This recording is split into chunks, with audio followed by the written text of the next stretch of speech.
आजिज़ी और शौक़ दो सबसे बड़े ज़ीने हैं, सबसे बड़े स्टेप्स हैं जिनसे गुज़र कर आदमी ऊंची तरीन मंजिल तक पहुंच सकता है।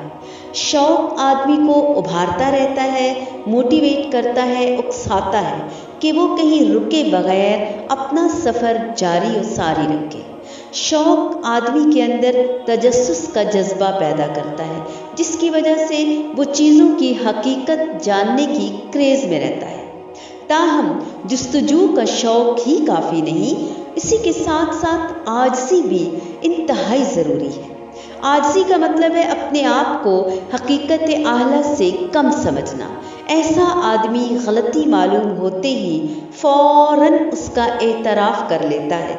वो किसी बात को मानने से कभी इसलिए नहीं रुकता कि उसकी वजह से उसका वक़ार कम हो जाएगा। वो हक़ को सबसे ज़्यादा अहमियत देता है, ना कि किसी और चीज़ को।